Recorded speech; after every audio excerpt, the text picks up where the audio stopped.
കള്ളൻ കത്തനാരെ ഓടിക്കുവാൻ മാർത്തോമാ വിശ്വാസിയുടെ മരണം വരെ നിരാഹാര സമരം. മാർത്തോമാ സഭയിലെ വിശ്വാസികളുടെ ഗതികേട് കാണുക. മുത്തപ്പനെ എടുത്ത് കിണറ്റിലെറിഞ്ഞ് ആരംഭിച്ച നവീകരണ സഭയാണെന്നും ഓർക്കണം. വന്നു സഭ മാമോൻ സേവകരായി മാറിയെന്ന് വിശ്വാസികൾ സാക്ഷ്യപ്പെടുത്തുന്നു. ആഭാസന്മാരായ എപ്പിസ്കോപ്പന്മാരെ കൊണ്ടും തീവട്ടിക്കൊള്ളക്കാരന്മാരായ പാതിരിപ്പാമ്പുകളെ കൊണ്ടും വിശ്വാസികൾ ഇന്ന് പൊറുതിമുട്ടുകയാണത്രേ.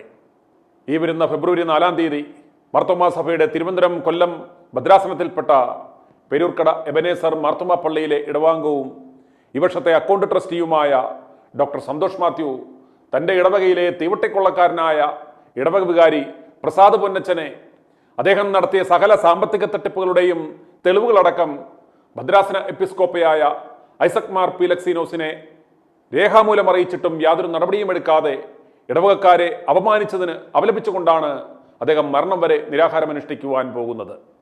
മണ്ണന്തല മാർത്തോമാ സെന്ററിൽ 4-ാം തീയതി രാവിലെ 10 മുതൽ അദ്ദേഹം നിരാഹാരം ആരംഭിക്കുമെന്ന് അദ്ദേഹം സഭാ അധികാരികളെയും മറ്റു ബന്ധപ്പെട്ട എല്ലാ അധികാരികളെയും രേഖാമൂലം അറിയിച്ചു കഴിഞ്ഞു. ഡോക്ടർ സന്തോഷ് മാത്യു മാർത്തോമാ സഭയുടെ ഗ്രൂപ്പുകളിൽ അയച്ച ആ സന്ദേശം ഒന്ന് കേൾക്കുക. ഞങ്ങൾ ഡോക്ടർ സന്തോഷ് മാത്യുവിനെ നേരിട്ട് വിളിച്ച് ഇതിൻ്റെ നിജസ്ഥിതിയും അന്വേഷിച്ചിരുന്നു. ഡോക്ടർ സന്തോഷ് മാത്യുവിൻ്റെ വാക്കുകളിലേക്ക്. ഞാൻ ഡോക്ടർ സന്തോഷ് മാത്യു, മാർത്തോമാ സഭയുടെ കേരളത്തിൽ ഉള്ളതായ തിരുവനന്തപുരം കൊല്ലം ഭദ്രാസനത്തിലെ തിരുവനന്തപുരം സിറ്റിയിലെ പേരൂർക്കട എബനേസർ മാർത്തോമാ പള്ളിയുടെ അക്കൗണ്ട്സ് ട്രസ്റ്റിയാണ്. ഈ വരുന്ന ഫെബ്രുവരി മാസം 4-ാം തീയതി ഈ ഇടവകയിലും ഒട്ടുമിക്ക ജനങ്ങളും ഒരു സമര പരിപാടിയിലേക്ക് മുമ്പോട്ട് ഇറങ്ങിയിരിക്കേണ്ട ഒരവസ്ഥ വന്നിരിക്കുകയാണ്. അതിൻ്റെ ഭാഗമായി ഞാൻ ഫെബ്രുവരി മാസം 4-ാം തീയതി ബുധനാഴ്ച രാവിലെ 7 മണി മുതൽ മരണം വരെ നിരാഹാര സത്യാഗ്രഹവും ഉപവാസവും തിരുവനന്തപുരം കൊല്ലം ഭദ്രാസനത്തിൻ്റെ മണ്ണന്തലയിലുള്ള മാർത്തോമാ സെന്ററിൻ്റെ മുമ്പിൽ നിരാഹാര സമരം അനുഷ്ഠിക്കുകയാണ്. അത് മരണം വരെ തുടരുന്ന നിരാഹാരമാണ്. അതിന് വേണ്ട ക്രമീകരണങ്ങളെല്ലാം പൂർത്തിയായിട്ടുണ്ട്.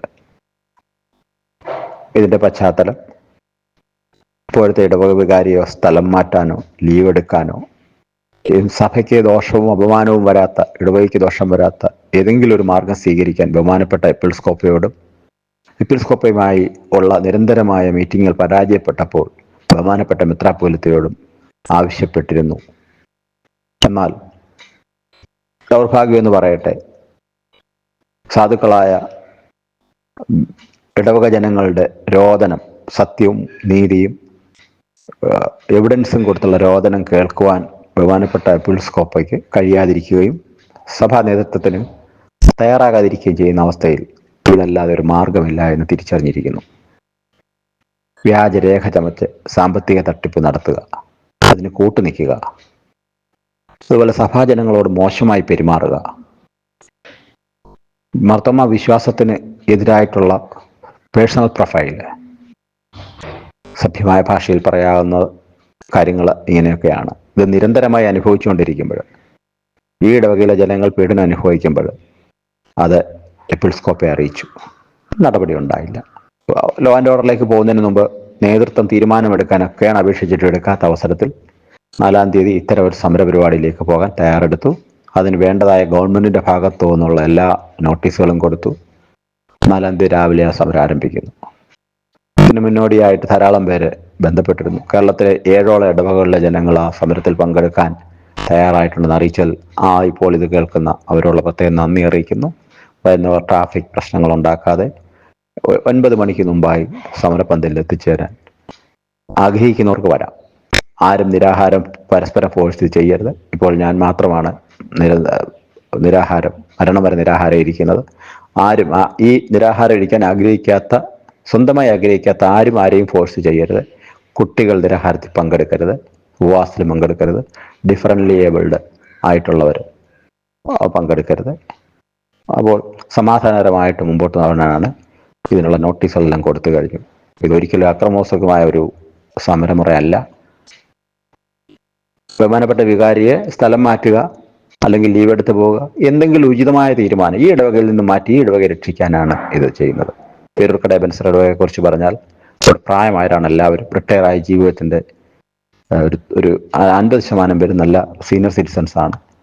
അവർ വിശ്രമജീവിതം നയിച്ച് ക്രിസ്തീയ വിശ്വാസമായി കർത്താവിൻ്റെ രണ്ടാമത്തെ വരവിന് വേണ്ടി കാത്തിരിക്കുന്ന നല്ല മനുഷ്യരാണ്. എല്ലാ കൂട്ടായ്മകളും എല്ലാ സംഘടനകളും നിന്ന് ഉണർന്ന് പ്രവർത്തിക്കുന്ന ഒരു ഇടവകയാണ് പേരൂർക്കട. സാമ്പത്തികമായി ഏറ്റവും ഉന്നതി നിൽക്കുന്ന ഒരു ഇടവകയാണ്. ഇപ്പോഴത്തെ വികാരിയുടെ ഈ ഇടപെടൽ കൊണ്ട് ഈ ഇടവകയുടെ വരുമാനം ഏതാണ്ട് 25% കുറഞ്ഞു. ജനങ്ങളുടെ പങ്കാളിത്തം 1900 പേരുള്ള ഈ ഇടവകയിൽ 75-80 പേരും അല്ലെങ്കിൽ 200 പേര് താഴെയായിട്ട് സാധാരണ കുർബാനയുടെ അംഗത്വം കുർബാനയിൽ പങ്കാളിത്തത്തേക്ക് താഴേക്ക് വന്നു. എല്ലാ പ്രാർത്ഥനാ ഗ്രൂപ്പുകളിൽ 3 മാസം കൂടുമ്പോൾ ഓരോ പ്രാർത്ഥന ഗ്രൂപ്പ് ഒരു പ്രാർത്ഥന 2 പ്രാർത്ഥനയായിട്ട് കുറഞ്ഞു. ഇടവക ഭൗതികമായിട്ടും ആത്മീയമായിട്ടും നാശത്തിൻ്റെ വക്കിലേക്ക് പോയിക്കൊണ്ടിരിക്കുമ്പോൾ ഒരു തീരുമാനം എടുക്കാതിരിക്കാൻ കഴിയാത്തൊരവസ്ഥയെത്തി. അതുകൊണ്ടാണ് ഇത്തരം ഒരു മുറയിലേക്ക് വന്നത്. എല്ലാ മാർത്തമക്കാരനും ഒരു സുവിശേഷകനാണ് എന്ന് തിരിച്ചറിഞ്ഞുകൊണ്ടും രക്ഷിക്കപ്പെട്ട എല്ലാ വ്യക്തികളും കർത്താവിൻ്റെ രണ്ടാമത്തെ അവരെ കാത്തിരിക്കുകയാണെന്ന് ഉറപ്പുള്ളത് കൊണ്ടും ഞാനടക്കമുള്ള ഓരോരുത്തരും എൻ്റെ കർത്താവിൻ്റെ സുവിശേഷത്തിന് വേണ്ടി നിലകൊള്ളുന്നത് കൊണ്ടും ഈ മാർത്തോമാ സഭയെ സ്നേഹിക്കുന്നു. ഈ സമരമുറയിലേക്ക് അതുകൊണ്ട് പോകേണ്ടി വരുന്ന അവസരത്തിൽ വളരെയേറെ ദുഃഖമുണ്ട്. ഇത് അവസാനിപ്പിക്കാൻ എന്ന് നേതൃത്വം തയ്യാറാകുമോ അന്ന് മാത്രമായിരിക്കും ഇത് അവസാനിക്കുക. ഈ സമരത്തിന് വേണ്ടി ലോകത്തിൻ്റെ പല ഇടവകളിൽ നിന്നും എന്നെയും ഈ സമയത്ത് ഇതുമായി ബന്ധപ്പെട്ടവരെയും ധാരാളം പേര് കോൺടാക്ട് ചെയ്തിരുന്നു. അവരോടെല്ലാം പ്രത്യേകം നന്ദി അറിയിക്കുന്നു. അവർക്ക് ഇതിലേക്ക് വന്നു ചേരേണ്ടവർക്ക് ഇതിലേക്ക് വന്നു ചേരാം. എല്ലാവരും പ്രാർത്ഥനയിൽ ഓർക്കുക. ഇതിനുവേണ്ടി ചാനലുകളിൽ നിന്നും മറ്റ് പ്രിയപ്പെട്ട സുഹൃത്തുക്കളായിട്ടുള്ളവർ ഇതൊരു പബ്ലിക്കായിട്ട് ആരെയും ഇതുവരെ അറിയിച്ചിട്ടില്ല. എന്നാൽ ഇത് അറിയാതെ തന്നെ പ്രിയപ്പെട്ട ചാനലുകളെ സുഹൃത്തുക്കളെ അതുപോലുള്ള ജീവിതത്തിൻ്റെ പല മേഖലയിലുള്ളവരെ ബന്ധപ്പെട്ടിരുന്നു. അവരോടെല്ലാം പ്രത്യേകം നന്ദി അറിയിക്കും. 4-ാം തീയതി നടക്കുന്നതായ ഈ ഒരു പ്രത്യേക പ്രതിഷേധത്തിൽ അനിശ്ചിതകാല നിരാഹാര പ്രതിഷേധത്തിൽ എല്ലാവരും പ്രാർത്ഥനയോടുകൂടി ഇത് കർത്താവിൻ്റെ ഹിതം നടപ്പാവാൻ പ്രാർത്ഥിക്കണം എന്ന് അപേക്ഷിക്കുന്നു. പ്രത്യേകമായിട്ട് ഇതിൽ വന്നു ചേരാമെന്ന് അറിയിച്ചിരിക്കുന്ന ഇടവകൾ അംഗങ്ങളുള്ള നന്ദി അറിയിക്കുന്നു. അവർക്ക് വന്നു ചേരാവുന്നതാണ്. എല്ലാവർക്കും വേണ്ടി ഞങ്ങൾ പ്രാർത്ഥിക്കുന്നു. കർത്താവ് നമ്മളെ നയിക്കട്ടെ. Thank you. പ്രിയമുള്ളവരെ, ഇത് പേരൂർക്കട മാർത്തോമാ പള്ളിയിലെ മാത്രമല്ല സകല സഭകളിലെയും അവസ്ഥ ഇത് തന്നെയാണ്. പ്രിയ വിശ്വാസികൾ മനസ്സിലാക്കേണ്ടുന്ന ഒരു കാര്യം, ദയവായി ആർക്കും വിഷമം തോന്നരുത്. നിങ്ങൾ മച്ചിപ്പശുവിന് നല്ല കൊടിയും തീറ്റയും ഒക്കെ കൊടുത്ത് വളർത്തുന്നത് പോലെയാണ് ഈ പൗരോഹിത്യ സഭകളെ വളർത്തിക്കൊണ്ടുവരുന്നത്. മച്ചിപ്പശു ഒരിക്കലും പ്രസവിക്കില്ല എന്ന യാഥാർത്ഥ്യം നിങ്ങൾ തിരിച്ചറിയണം.